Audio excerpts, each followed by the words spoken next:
যখন আমার নাতির রক্তের ঘ্রাণ আমি মাটি থেকে পেলাম, আমি নানা হিসাবে নিজেকে আর কন্ট্রোল করতে পারি নাই।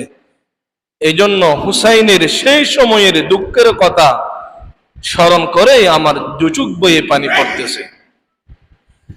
তাহলে হুসাইন রাদিয়াল্লাহু তাআলা আনহু যে পরবর্তী সময়ে তিনি হত্যার শিকার হবেন, তাকে নির্মমভাবে হত্যা করা হবে, এটা রাসূল তার জীবদ্দশায় হুসাইনের বাবা আলীকে আগে থেকে বলে দিচ্ছে, অতি সত্বর আপনার সন্তান আমার নাতি, পরবর্তী সময়ে তাকে হত্যা করা হবে। কে হত্যা করবে? যাদেরকে আমি দাওয়াত দিলাম কষ্ট করে, সে আমার উম্মত, আমার নাতিকে হত্যা করবে।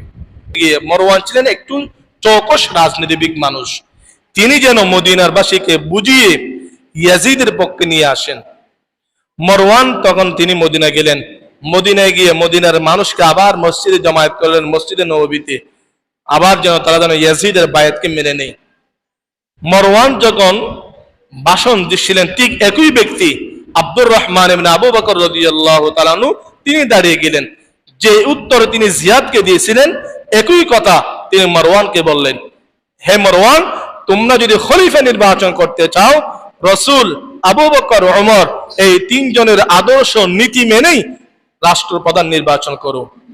তখন তিনি বললেন, আমি তো ঠিকই আবু বকরের নীতি মেনেই আমরা খলিফা নির্বাচন করলাম। মারওয়ান বলতেছে, আমরা যেভাবে খলিফা নির্বাচন করলাম এটা তো তোমার বাবা আবু বকর সিদ্দিক রাদিয়াল্লাহু তাআলা আনহু আদর্শ। আবু বকর সিদ্দিক রাদিয়াল্লাহু তাআলা আনহু তিনার জীবদ্দশায় তিনি ওমর ফারুক রাদিয়াল্লাহু তাআলা আনহুকে খলিফা ঘোষণা করেছিলেন। আমির মুআবিয়া রাদিয়াল্লাহু তাআলা আনহু তোমার বাবার আদর্শ মেনেই তার জীবদ্দশায় খলিফা ঘোষণা করলেন। এই কথা যখন মারওয়ান বললেন, আব্দুর রহমান ইবনে আবু বকর বললেন, হে তুমি বুয়া, তোমার কথা মিথ্যা। আবু বকর কাকে খলিফা ঘোষণা করছে? তার বংশের কাউকে খলিফা?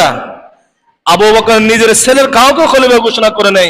সে আদি গোত্রের একজন মানুষ, আদি গোত্রের একজন মানুষ উমরকে খলিফা ঘোষণা করেছে। উমরের সাথে আবু বকরের 14 গোষ্ঠীর কোনো সম্পর্ক নাই। আর তোমরা যাকে খলিফা নির্বাচন করলে সে তো তোমাদের রক্তের সম্পর্ক, তোমার নিজের ছেলেকে তুমি খলিফা নির্বাচন করতেছো। এই আদর্শ আবু বকরের আদর্শ নয়। এভাবে যখন কড়া করে জবাব দিল আব্দুর রহমান, তখন মারওয়ান আবার নৈরাশ হয়ে গেলেন। তিনি আর মদিনাবাসীকে ইয়াজিদের পক্ষে বায়াত নেওয়ার কাজ না করে তিনিও চলে গেলেন শামের মধ্যে। যখন মদিনাবাসীকে যে কোনো পন্থায় ইয়াজিদের পক্ষে আনা সম্ভব হচ্ছে না, তখন মুআবিয়া রাদিয়াল্লাহু তাআলা আনহু মনে মনে ভাবতেছে, মদিনাবাসী যদি আমার ছেলেকে খলিফা মেনে না নেয়, সারা পৃথিবীর মানুষ আমার ছেলেকে খলিফা মানবে না। কারণ মদিনার মানুষ, মদিনাবাসীর প্রতি মানুষের আস্থা এবং বিশ্বাস কিন্তু অন্যরকম। মদিনাবাসী যাকে খলিফা মানবে, সমগ্র মুসলমান তাকে কি মানে? খলিফা মানে। সে আব্দুল্লাহ ইবনে জুবাইরের কাছে গেলেন মুআবিয়া রাদিয়াল্লাহু তাআলা আনহু। আব্দুল্লাহ ইবনে জুবাইরকে যখন প্রস্তাব দিল, দেখো আব্দুল্লাহ, তুমি আমার ছেলেকে খলিফা মেনে নাও, তখন আব্দুল্লাহ ইবনে জুবাইর রাদিয়াল্লাহু তাআলা আনহু চোখে চোখ রেখে একটা কড়া জবাব দিলেন, হে মুআবিয়া, আপনিও তো আজ থেকে এক যুগ আগে আমার কাছে হাদিস বর্ণনা করলেন, ইযা বুইআ লি খলিফাতাইন ফাকতুলুল আখারা মিনহুমা, যদি জীবিত কোন দুই খলিফার হাতে বায়াত নেওয়া হয়, দ্বিতীয় জন যে খলিফা হবে তাকে হত্যা করে দাও।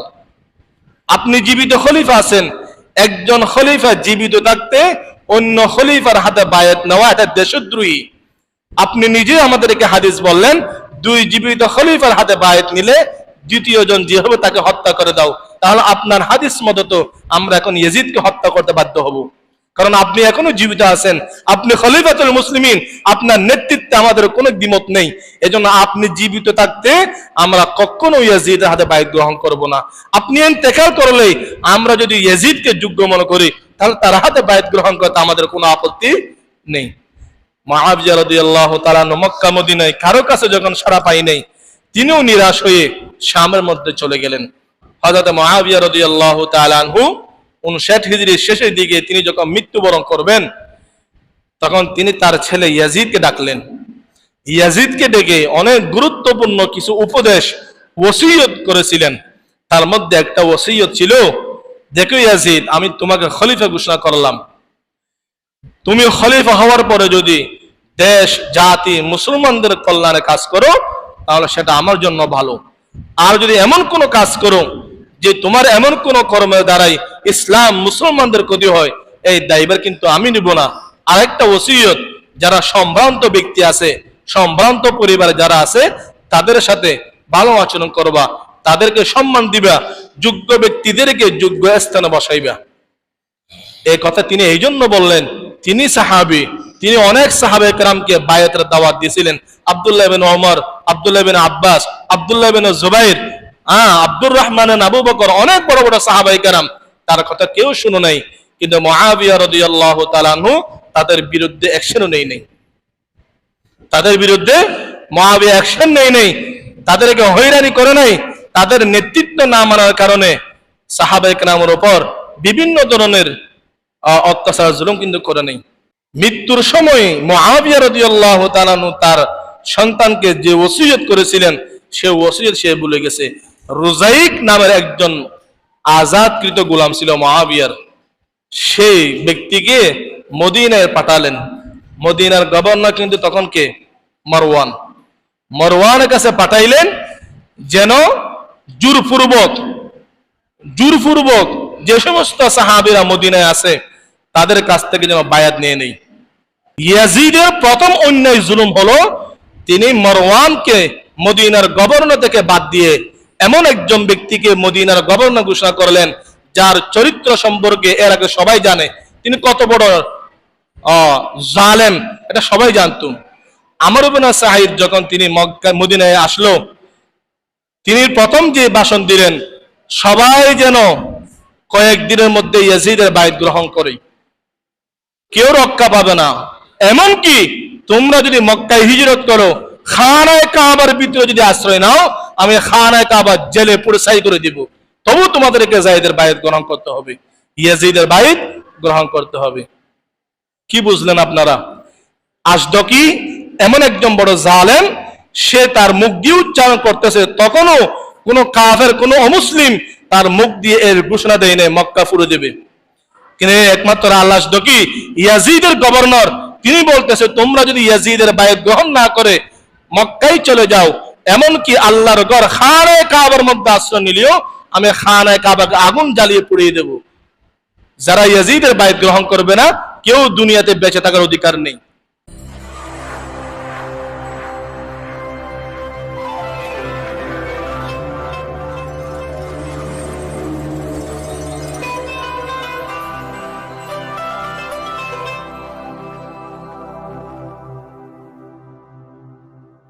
بلغ العلا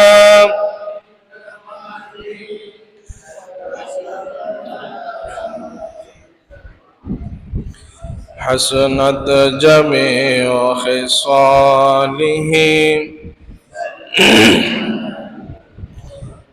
لا إله إلا الله لا إله لا إله إلا الله لا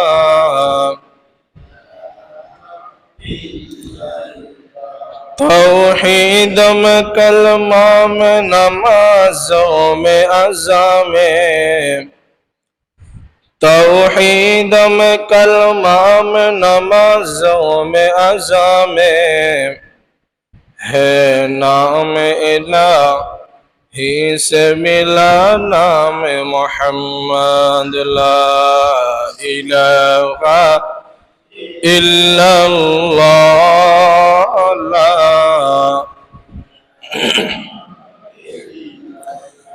لا الہ الا اللہ لا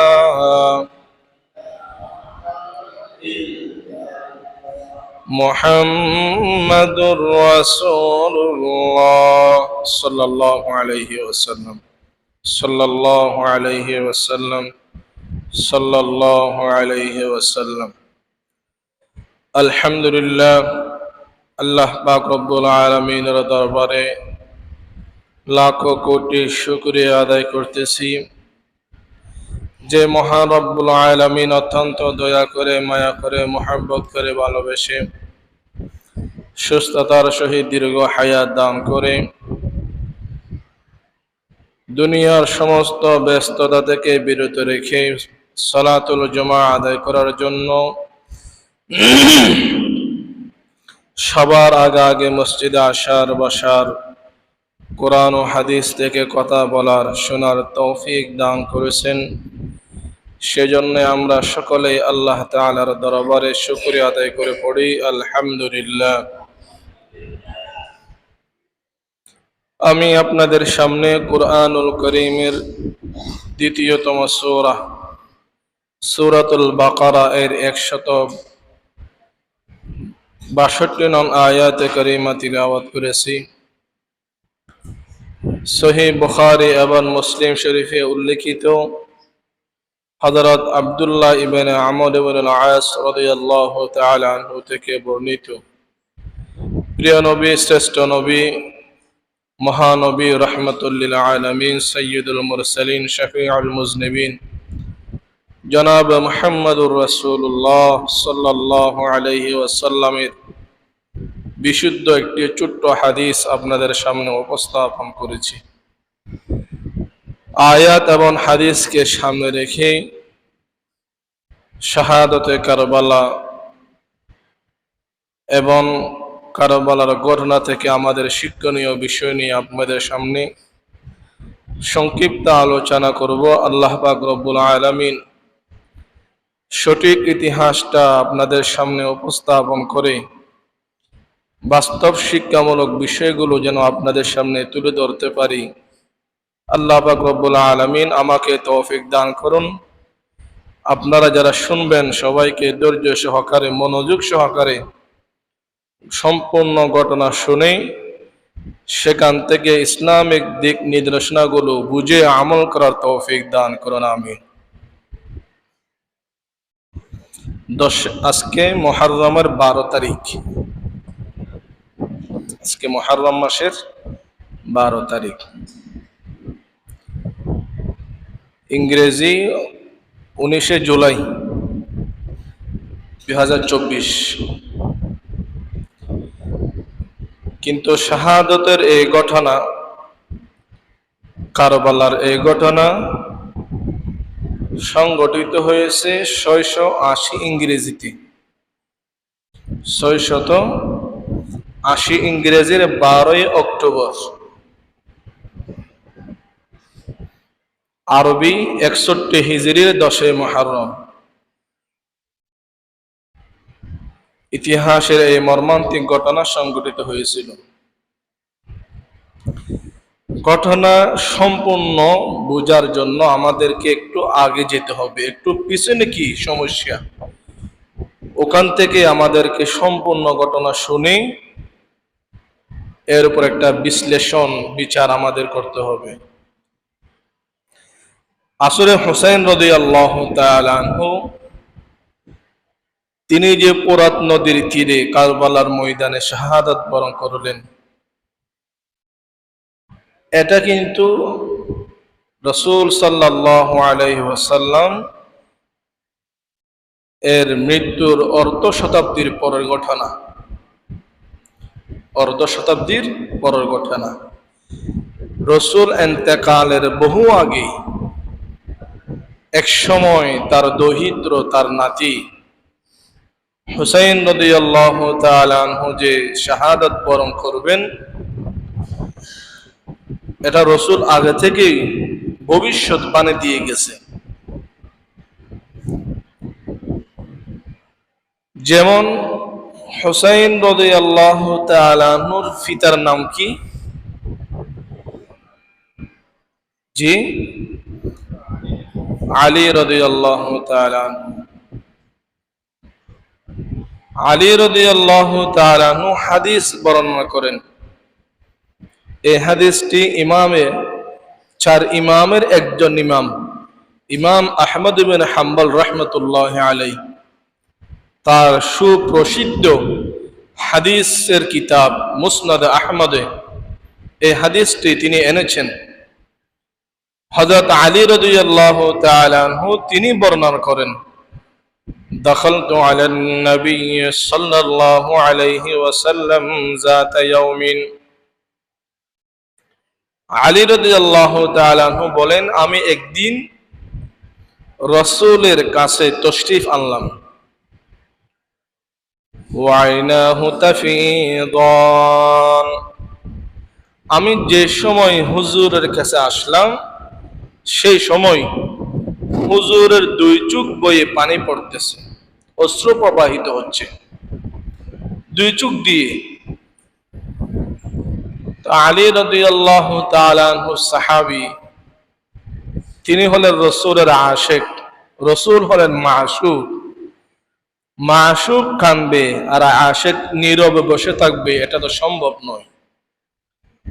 ফাকালতু, আমি বললাম, আগাযাবাকা আহাদুন ইয়া রাসূলুল্লাহ, মা শানু আইনাইকা তাফিদান। ইয়া রাসূলুল্লাহ, কেউ কি আপনাকে কষ্ট দিল? আপনাকে কেউ রাগান্বিত করছে? মা শানু আইনাইকা ইয়া রাসূলুল্লাহ, আমি কি দেখলাম আপনার দুই চোখের অবস্থা, দুই চোখ দিয়ে পানি পড়তেছে।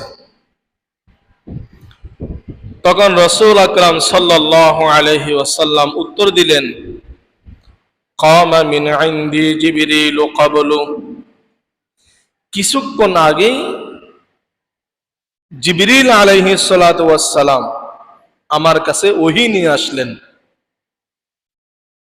এসেই আমাকে ফাহাদ্দাসানি, তিনি আমাকে বললেন, আন্না ওয়ালাদিল হুসাইন ইউকতালু বিশাত্তিল ফুরাত, যে আপনার নাতি, আপনার কলিজার টুকরা নাতি হুসাইন রাদিয়াল্লাহু তাআলা আনহু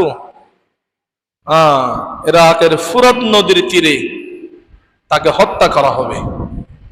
ইউকতালু, তাকে হত্যা করা হবে বিশাত্তিল ফুরাতি, ফুরাত নদীর তীরে। জিবরিল এতটুকু বলেই তিনি তার কথা শেষ করে নেই, তিনি পুনরায় আমাকে বললেন, হাল্লাকা ইলা আন আশুম্মাকা মিন তুরবাতিহি ইয়া রাসূলুল্লাহ, হে আল্লাহর রাসূল, যে জায়গার মধ্যে আপনার নাতি হুসাইনকে হত্যা করা হবে ওই জায়গার মাটির ঘ্রাণ আপনি নেবেন নাকি? যে জায়গায় আপনার নাতিকে হত্যা করা হবে সেই জায়গার মাটির ঘ্রাণ নিবেন? কেমন ঘ্রাণ দেখবেন একটু? ফাকুলতু নাম, আমি বললাম হ্যাঁ, একটু তার ঘ্রাণ নিয়ে দেখি। যেই জায়গায় আমার নাতিকে শহীদ করা হবে, হত্যা করা হবে, সেই মাটির ঘ্রাণটা একটু আমি দেখে যেতে চাই। ফামাদ্দা ইয়াদাহু ফাকাবাযা কাবযাতাম মিন তুরাবিন, জিবরিল আলাইহিস সালাতু ওয়াস সালামের 600 পাকা, এক পাকা দিলে তো পৃথিবী উল্টে যাবে। তিনি তার হাতটা এরকম দিলেন, দূর থেকে কিছু মাটি নিয়ে আসলেন। ফাআতানিহা, সেই মাটিগুলো আমাকে দিলেন, আমি ঘ্রাণ নিলাম। ঠিক এই হুসাইনের সেই রক্তের ঘ্রাণ আমি সে মাটি থেকে পেলাম। ফালাম আমলিকু আইনায়া আনফাযাতা, যখন আমার নাতির রক্তের ঘ্রাণ আমি মাটি থেকে পেলাম, আমি নানা হিসাবে নিজেকে আর কন্ট্রোল করতে পারি নাই। এই জন্য হুসাইনের সেই সময়ের দুঃখের কথা স্মরণ করে আমার দুচোখ বয়ে পানি পড়তেছে। তাহলে হুসাইন রাদিয়াল্লাহু তাআলা আনহু যে পরবর্তী সময়ে তিনি হত্যার শিকার হবেন, তাকে নির্মমভাবে হত্যা করা হবে, এটা রাসূল তার জীবদ্দশায় হুসাইনের বাবা আলীকে আগে থেকে বলে দিচ্ছে, অতি সত্বর আপনার সন্তান, আমার নাতি, পরবর্তী সময়ে তাকে হত্যা করা হবে। কে হত্যা করবে? যাদেরকে আমি দাওয়াত দিলাম কষ্ট করে, সে আমার উম্মত, আমার নাতিকে হত্যা করবে। রাসূলের ভবিষ্যৎবাণী, এটা কি সত্য নাকি মিথ্যা? এটা আওয়াজ করে বলেন। তার ঈমান থাকতে হবে আপনাদের। সহিহ বুখারীর হাদিস, এক সময় রাসূল আকরাম সাল্লাল্লাহু আলাইহি ওয়াসাল্লাম উহুদের পাহাড়ে উঠলেন। ওনার সঙ্গে জলিলুল কদর তিনজন সাহাবী ছিলেন, একজন আবু বকর, আরেকজন ওমর, আরেকজন উসমান রিদওয়ানুল্লাহি আলাইহিম আজমাইন। এই তিনজন সাহাবী ও রাসূলের সাথে ছিলেন। সাইদান নবিয়্যু উহুদান ওয়া মাআহু আবু বকর ওয়া ওমর ওয়া উসমান। আল্লাহর রাসূল উহুদের পাহাড়ে উঠলেন, সাথে আবু বকর, ওমর, উসমানও ছিলেন। ফারাজিফা বিহিম উহুদ। কিছুক্ষণ পরে পাহাড়ের মধ্যে কম্পন শুরু হলো, পাহাড় তাদেরকে এদিক সেদিক করতেছে। আল্লাহ রাসূল বললেন, উসবুত ইয়া উহুদ ফাইন্নামা আলাইকা নাবিয়্যুন ওয়া সিদ্দীকুন ওয়া শাহীদান।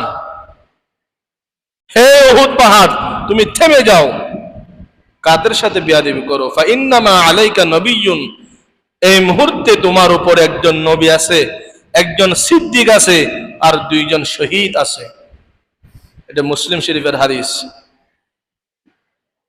উপস্থিত তারা সবাই শুনলেন, নবীকে, নিজেই নবী মুহাম্মদ সাল্লাল্লাহু আলাইহি ওয়াসাল্লাম, সিদ্দিক আবু বকর রাদিয়াল্লাহু তাআলা আনহু, আর যে দুইজন শহীদের কথা বললেন তার মধ্যে একজন ওমর রাদিয়াল্লাহু তাআলা আনহু, আরেকজন হলেন উসমান রাদিয়াল্লাহু তাআলা আনহু।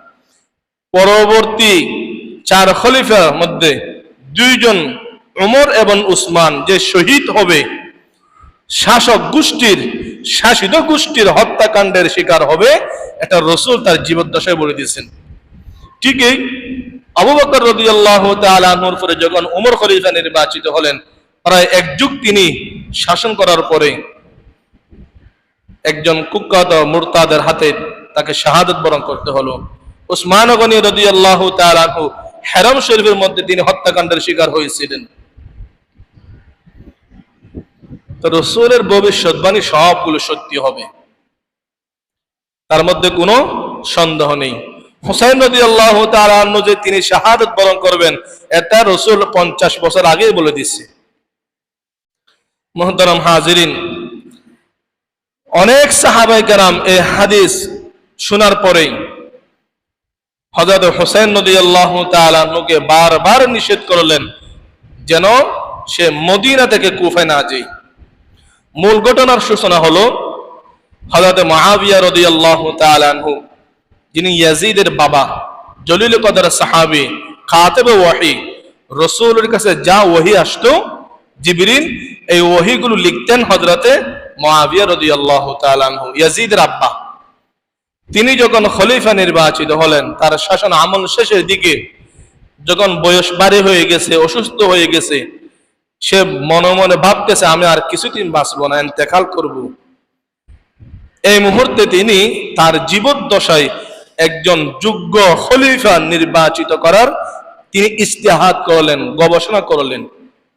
তার ইজতিহাদ মতে ওই সময় যত সাহাবী, যত তাবিঈন ছিল, উনার দৃষ্টিভঙ্গিতে ইয়াজিদ হলেন নির্বাচিত একজন রাজনীতিবিদ মানুষ। উনি উনার ছেলে সন্তান, মুআবিয়ার ছেলে ইয়াজিদ তাবিঈ, তিনি সাহাবী নয়। কিন্তু যে সময় মুআবিয়া রাদিয়াল্লাহু তাআলা আনহু তার ছেলে ইয়াজিদকে খলিফা নির্বাচিত করলেন, রাষ্ট্রপ্রধান হিসেবে ঘোষণা করলেন, ওই সময় অনেক বড় বড় সাহাবায়ে কেরাম তখনও জীবিত ছিল। মুআবিয়া রাদিয়াল্লাহু তাআলা আনহু তিনি পৃথিবী শাসন করলেন তৎকালীন শাম, বর্তমান যেটাকে সিরিয়া বলা হয়, সেখান থেকেই তিনি দেশ পরিচালনা করলেন। তো সাহাবায়ে কেরাম অধিকাংশ তো মক্কা এবং মদিনার মধ্যে। তিনি যখন তার ছেলে ইয়াজিদকে খলিফা নির্বাচিত করলেন, ঘোষণা করলেন, কিন্তু ঘোষণার সাথে সাথে তো তিনি আর খলিফা হয়ে যায় নাই। ইসলামের ইতিহাসের মধ্যে ইসলামের নিয়ম হলো, যদি কাউকে খলিফা ঘোষণা করা হয়, তিনি খলিফা হয়ে যান না। তাকে ঘোষণা করার পরে জনসাধারণের মতামত নেওয়া হয়। দিনদার যারা, মুরব্বী যারা আছে, বিশেষজ্ঞ যারা আছে, তাদের মতামত যদি তার পক্ষে থাকে তিনি খলিফা হবেন, আর তাদের মতামত যদি তার বিপক্ষে যায় তিনি খলিফা বলে বিবেচিত হই না।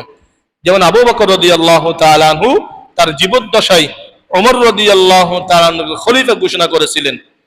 কিন্তু কোন জনসাধারণ, কোন প্রজা, কোন ব্যক্তি ওমরকে পছন্দ করে নাই। প্রত্যেকে ওমরকে পছন্দ করেছে, কেউ না পছন্দ করে নাই। প্রত্যেকে ওমরের পক্ষে রায় দিছে। এই জন্য আবু বকরের ইন্তেকালের পরে ওমর রাদিয়াল্লাহু তাআলা আনহু খলিফাতুল মুসলিমিন হয়ে গেলেন। তো মুআবিয়া রাদিয়াল্লাহু তাআলা আনহু চিন্তা করলেন, আমিও আমার জীবদ্দশায় একজনকে খলিফা ঘোষণা করব। এবং তিনি যোগ্য মনে করলেন তার ছেলে ইয়াজিদকে। কেন যোগ্য মনে করলেন? ইতিহাসের অনেকগুলি ঘটনা আছে। হযরত মুআবিয়া রাদিয়াল্লাহু তাআলা আনহু ইয়াজিদকে দিয়ে অনেক যুদ্ধের মধ্যে পাঠাইছে। প্রত্যেকটা যুদ্ধের মধ্যে ইয়াজিদের যোগ্য নেতৃত্বের কারণে সফলতা অর্জন করেছিল। এই জন্য তিনি মনে করলেন যোগ্য নেতা হবে কে? ইয়াজিদ। তিনি ইয়াজিদকে খলিফা নির্বাচিত করে শেষ করে নাই। এখন ইয়াজিদের বায়াত নেওয়ার জন্য জায়গায় জায়গায় যারা নেতা আছে তাদের কাছে খবর পাঠাইতেছে। কিন্তু তৎকালীন সবচেয়ে গ্রহণযোগ্য মতামত ছিল মদিনাবাসীর। যেহেতু সেখানে কি আছেন? মুহাম্মদুর রাসূলুল্লাহ সাল্লাল্লাহু আলাইহি ওয়াসাল্লাম। সেখানে সাহিত্য অনেক বড় বড় সাহাবায়ে কেরাম তারা সেখানে উপস্থিত আছে।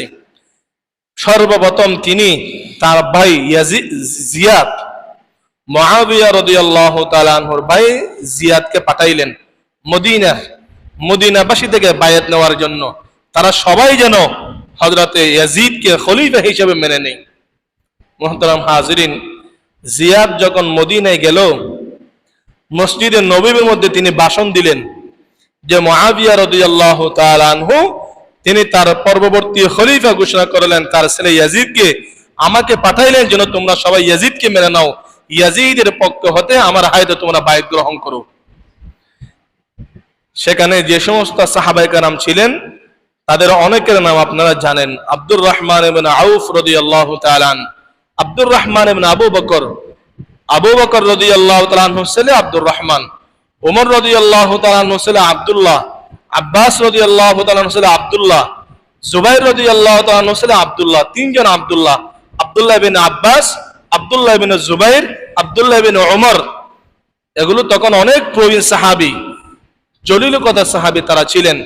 সাথে আব্দুর রহমান ইবনে আবু বকর রাদিয়াল্লাহু তাআলা আনহু তারা ছিলেন।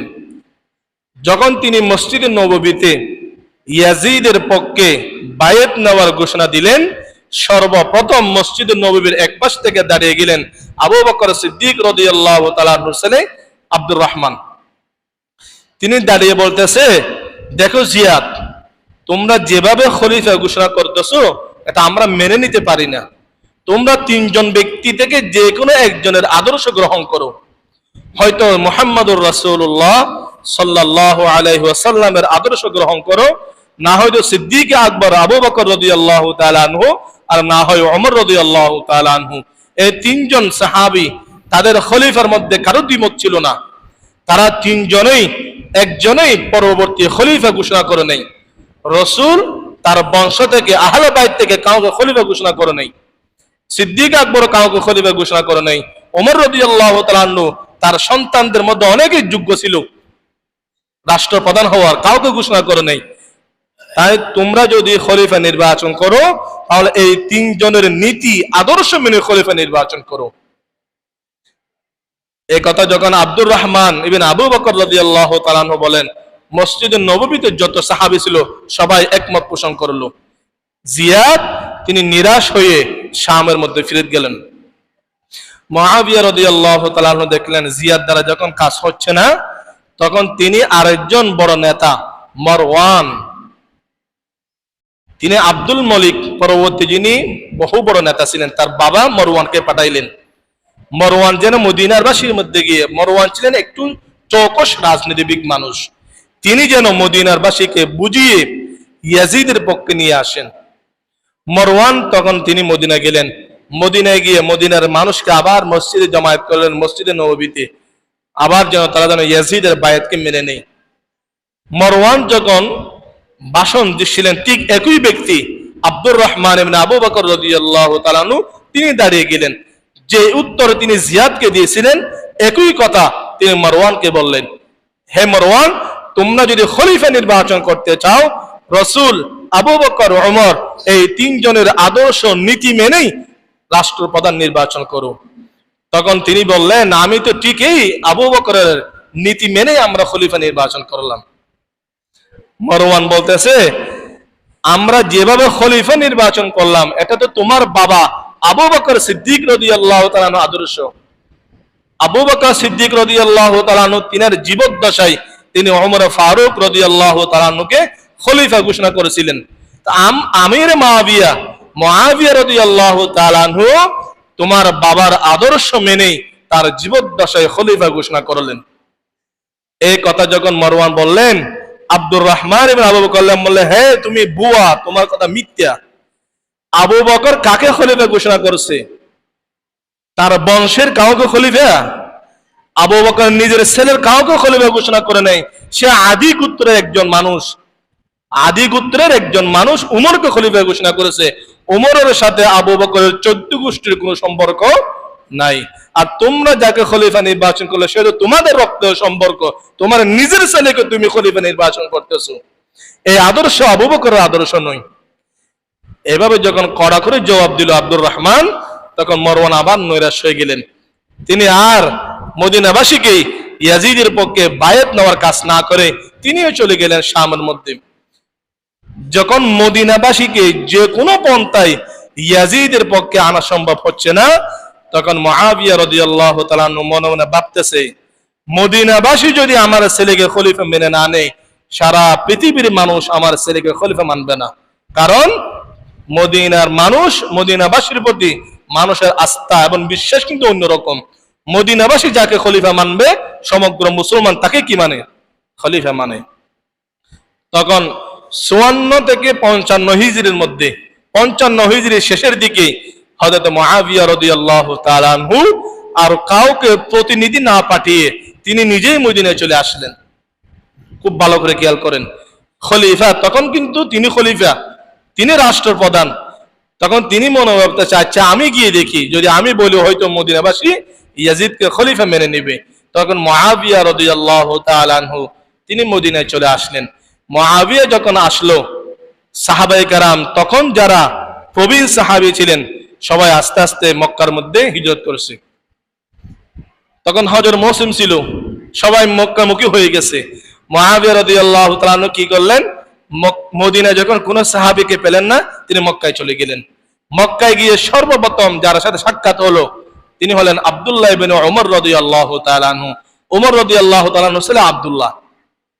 তিনি আব্দুল্লাহকে বললেন যে, আব্দুল্লাহ, আমি ইয়াজিদকে খলিফা ঘোষণা করলাম, তোমরা তাকে খলিফা মেনে নাও। তখন আব্দুল্লাহ রাদিয়াল্লাহু তাআলা আনহু বলেন, দেখেন, অধিকাংশ সাহাবায়ে কেরাম, জলিল কদর বড় বড় সাহাবায়ে কেরাম, বড় বড় রাজনীতিবিদ যারা আছে, তারা কেউ কিন্তু ইয়াজিদকে খলিফা মানতেছে না। আর আপনি যেভাবে ইয়াজিদকে খলিফা ঘোষণা করলেন, আপনার পূর্বে যারা খলিফাতুল মুসলিমিন ছিল, রাসূল থেকে নিয়ে উমর পর্যন্ত কেউ না নিজের সন্তানকে খলিফা ঘোষণা করে নাই। অন্যান্য সবাই যদি মেনে নেয়, তাহলে আমি আপনার ছেলেকে খলিফা মানতে আমার কোনো আপত্তি নেই। তিনি যখন উমর রাদিয়াল্লাহু তাআলা আনহুর ছেলে আব্দুল্লাহ থেকে আশাপূর্ণ কোনো বাণী পাই নাই, তখন আব্দুল্লাহ ইবনে জুবাইর রাদিয়াল্লাহু তাআলা আনহু, তিনি আয়েশা সিদ্দিকা রাদিয়াল্লাহু তাআলা আনহার বাগিনা ছিলেন, তার একটা প্রভাব আছে মক্কা মদিনার মধ্যে। আব্দুল্লাহ ইবনে জুবাইর তিনি কিন্তু পরবর্তী খলিফা হয়েছিলেন ইয়াজিদের পরে। কোন এক সময় আব্দুল্লাহ ইবনে জুবাইর সারা পৃথিবীর খলিফা হয়েছিলেন। সে আব্দুল্লাহ ইবনে জুবাইরের কাছে গেলেন মুআবিয়া রাদিয়াল্লাহু তাআলা আনহু। আব্দুল্লাহ ইবনে জুবাইরকে যখন প্রস্তাব দিল, দেখো আব্দুল্লাহ, তুমি আমার ছেলেকে খলিফা মেনে নাও, তখন আব্দুল্লাহ ইবনে জুবাইর রাদিয়াল্লাহু তাআলা আনহু চোখে চোখ রেখে একটা কড়া জবাব দিলেন, হে মুআবিয়া, আপনিও তো আজ থেকে এক যুগ আগে আমার কাছে হাদিস বর্ণনা করলেন, ইযা বুইআ লি খলিফাতাইন ফাকতুলুল আখারা মিনহুমা, যদি জীবিত কোন দুই খলিফার হাতে বায়াত নেওয়া হয়, দ্বিতীয় জন যে খলিফা হবে তাকে হত্যা করে দাও। আপনি জীবিত খলিফা আছেন, একজন খলিফা জীবিত থাকতে অন্য খলিফার হাতে বায়াত নেওয়া এটা দেশদ্রোহী। আপনি নিজে আমাদেরকে হাদিস বললেন, দুই জীবিত খলিফার হাতে বায়াত নিলে দ্বিতীয় জন যে হবে তাকে হত্যা করে দাও। তাহলে আপনার হাদিস মতো তো আমরা এখন ইয়াজিদকে হত্যা করতে বাধ্য হব। কারণ আপনি এখনো জীবিত আছেন, আপনি খলিফাতুল মুসলিমিন, আপনার নেতৃত্বে আমাদের কোনো দ্বিমত নেই। এজন্য আপনি জীবিত থাকতে আমরা কখনো ইয়াজিদের হাতে বায়াত গ্রহণ করব না। আপনি ইন্তেকাল করলেই আমরা যদি ইয়াজিদকে যোগ্য মনে করি, তাহলে তার হাতে বায়াত গ্রহণ করতে আমাদের কোনো আপত্তি নেই। মুআবিয়া রাদিয়াল্লাহু তাআলা মক্কা মদিনায় কারো কাছে যখন সাড়া পাই নাই, তিনিও নিরাশ হয়ে শামের মধ্যে চলে গেলেন। মুহতারাম হাজিরিন, এতদিনে কিন্তু তার বয়স প্রায় 57 হিজরি চলে গেছে। হযরতে মুআবিয়া রাদিয়াল্লাহু তাআলা আনহু তখন তো আর আপনাদের মধ্যে এই কি বলেন এটাকে প্লেন ছিল না যে দ্রুত তিনি এনে 3 থেকে 4 ঘন্টা 5 ঘন্টার মধ্যে পৌঁছে যাবেন। 59 হিজরির কথা, হযরতে মুআবিয়া রাদিয়াল্লাহু তাআলা আনহু 59 হিজরির শেষের দিকে তিনি যখন মৃত্যুবরণ করবেন, তখন তিনি তার ছেলে ইয়াজিদকে ডাকলেন। ইয়াজিদকে ডেকে অনেক গুরুত্বপূর্ণ কিছু উপদেশ ওসিয়ত করেছিলেন। তার মধ্যে একটা ওসিয়ত ছিল, দেখো ইয়াজিদ, আমি তোমাকে খলিফা ঘোষণা করলাম, তুমি খলিফা হওয়ার পরে যদি দেশ জাতি মুসলমানদের কল্যাণে কাজ করো তাহলে সেটা আমার জন্য ভালো। আর যদি এমন কোনো কাজ করো যে তোমার এমন কোনো কর্মের দ্বারাই ইসলাম মুসলমানদের ক্ষতি হয়, এই দায়ভার কিন্তু আমি নিব না। আরেকটা ওসিয়ত, যারা সম্ভ্রান্ত ব্যক্তি আছে, সম্ভ্রান্ত পরিবারে যারা আছে, তাদের সাথে ভালো আচরণ করবা, তাদেরকে সম্মান দিবা, যোগ্য ব্যক্তিদেরকে যোগ্য স্থানে বসাইবা। এই কথা তিনি এই জন্য বললেন, তিনি সাহাবী, তিনি অনেক সাহাবায়ে কেরামকে বায়াতের দাওয়াত দিয়েছিলেন।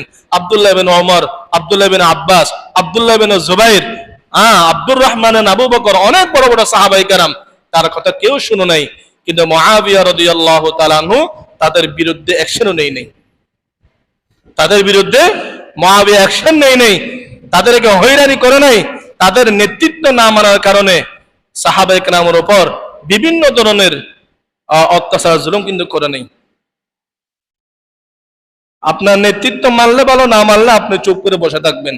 আপনার নেতৃত্ব না মানলেই প্রজাদের উপর অন্যায় আচরণ করবেন, এটা মুসলমানদের রাষ্ট্রপ্রধানের কাজ নয়, এটা ইহুদি খ্রিস্টান মার্কার রাষ্ট্রপ্রধানদের কাজ। মুআবিয়া রাদিয়াল্লাহু তাআলা আনহু কারোর উপর জুলুম করে নাই। তিনি ইন্তেকাল করলেন 60 হিজরির দিকে, ইয়াজিদ খলিফা নির্বাচিত হলেন। কিন্তু ইয়াজিদকে তখন সারা পৃথিবীর মুসলমান কি মেনে নেয় নাই, খলিফা হিসাবে মেনে নেয় নাই। বিশেষ করে মদিনার মানুষ যারা ছিলেন, তার মধ্যে একজন ছিলেন হুসাইন রাদিয়াল্লাহু তাআলা আনহু, তিনিও কিন্তু ইয়াজিদের খেলাফত মেনে নেয় নাই।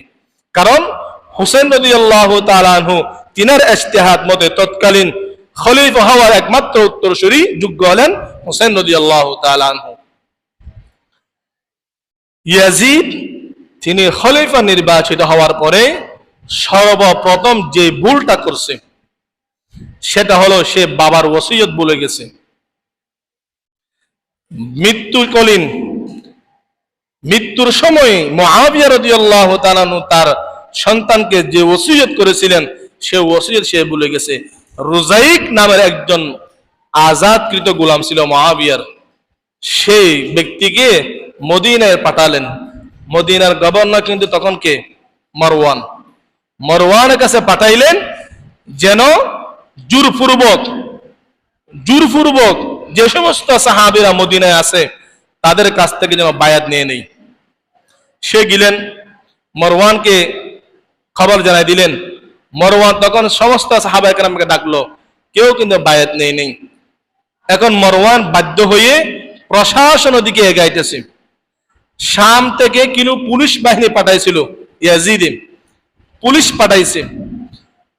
পুলিশ পাঠানোর পরেও যখন সাহাবায়ে কেরাম কেউ আসতেছে না, এখন মারওয়ানের মাথার মধ্যে একটা বুদ্ধি ঢুকলো।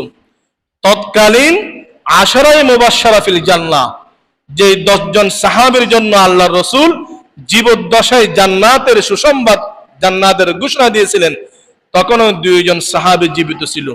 একজনের নাম সাদ ইবনে আবি ওয়াক্কাস রাদিয়াল্লাহু তাআলা আনহু, আরেকজন সাহাবীর নাম সাঈদ ইবনে যায়েদ রাদিয়াল্লাহু তাআলা আনহু।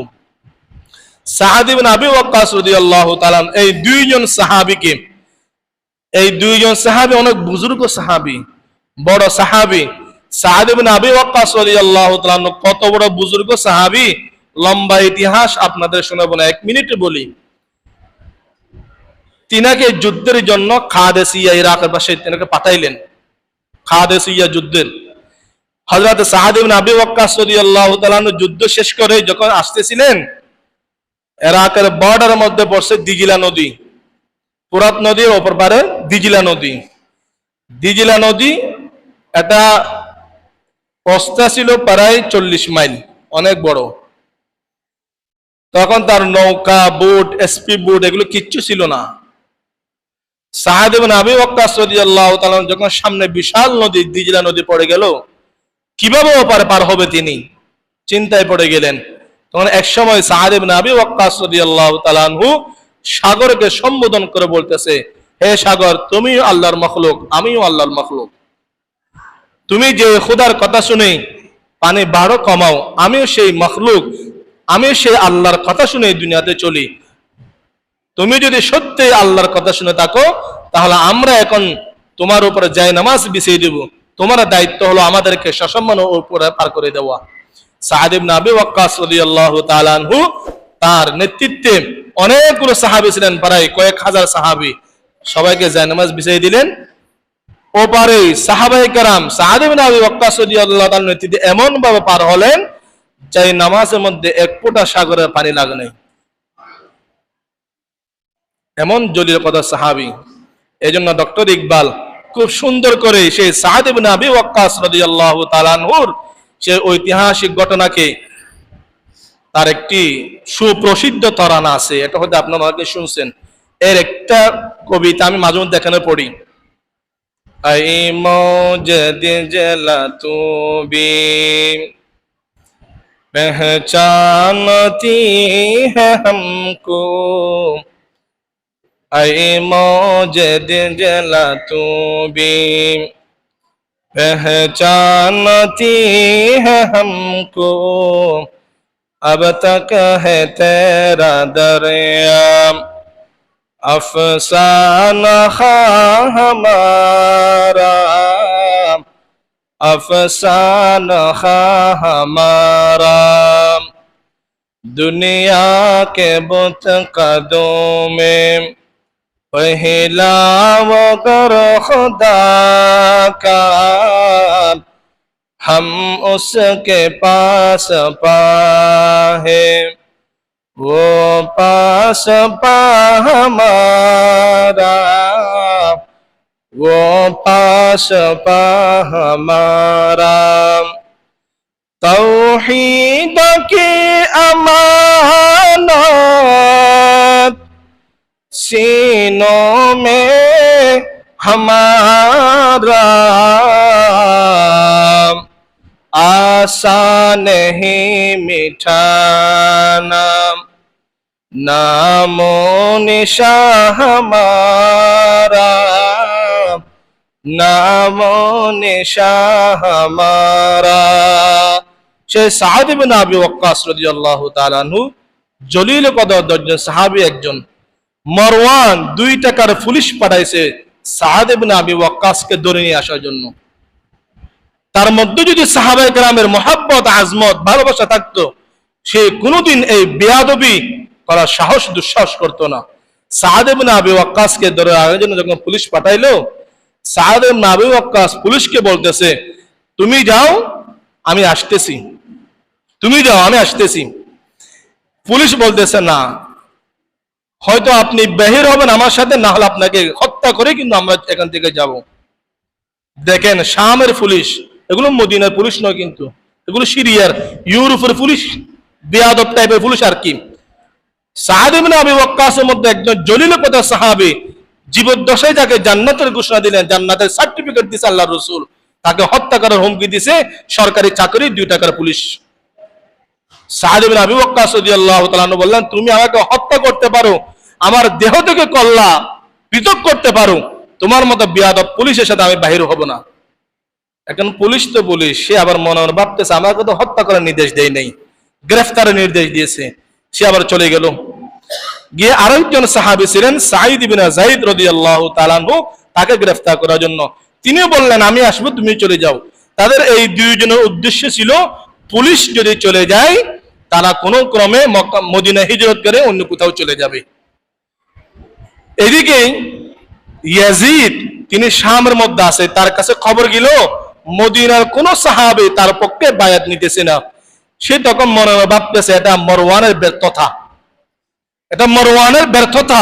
সেই জোরপূর্বক কেন আমার পক্ষে সাহাবীদের কাছ থেকে, মদিনাবাসীর কাছ থেকে বায়াত নেয় নাই।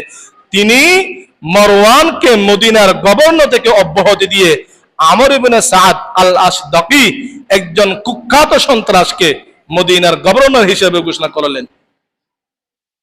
এটা ইয়াজিদের প্রথম অন্যায় জুলুম। ইয়াজিদের প্রথম অন্যায় জুলুম হলো তিনি মারওয়ানকে মদিনার গভর্নর থেকে বাদ দিয়ে এমন একজন ব্যক্তিকে মদিনার গভর্নর ঘোষণা করলেন যার চরিত্র সম্পর্কে এর আগে সবাই জানে, তিনি কত বড় জালেম এটা সবাই জানতো। আমর ইবনে সাঈদ যখন তিনি মক্কা মদিনায় আসলো, তিনি প্রথম যে ভাষণ দিলেন, সবাই যেন কয়েকদিনের মধ্যে ইয়াজিদের বায়াত গ্রহণ করে, কেউ রক্ষা পাবে না।